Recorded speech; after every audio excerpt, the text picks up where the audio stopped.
پہلے اگر chairman senate کی خبر ہی پوچھ لیں، سسی آپ سے پوچھ لیں، کوئی نام تو بتا دیں کہ کس کو آپ نے چیئرمین بنوانا ہے، سنجرانی صاحب کی چھٹی کروانی ہے، کس کو لانا ہے، یہ تو بتا دیں، قوم کو خوشخبری سنائیں اس پروگرام میں۔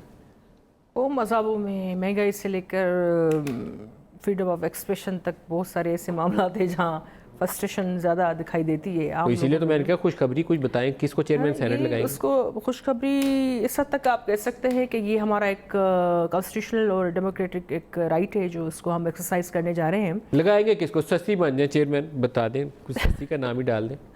دیکھیں کل فیصلہ ہوگا، 11 تاریخ کو رہبر کمیٹی کی بیٹھک ہوگی اور اس میں ہماری بھی کچھ میٹنگس ہیں ڈیولیوشن کی، دوسری تو ہم بھی پارلیمنٹ میں ہوں گے تو ہمیں خبریں آئیں گی، اور سب سے پہلے تو آپ کے پاس بریکنگ نیوز یہ ساری آئیں گی۔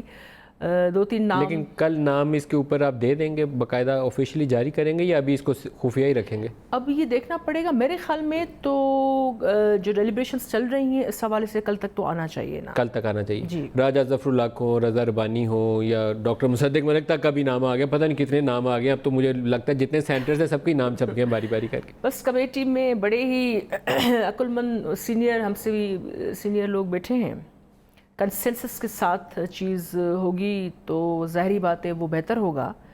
اور کل جو میٹنگ ہماری تھی جس میں ہم سب تھے اور اس میں بھی یہی بات ہوئی، اور جب میں نے بھی بولا تو یہی تھا کہ اس ایک کی کوئی اچھی خبریں نہیں چھپی ہوئی ہیں آج اخبارات میں، آپ نے پڑھی پارٹی ہیں وہ نے خبریں؟ فیصلہ کیا ہے تو سب کو اس پر آگے بڑھنا ہے۔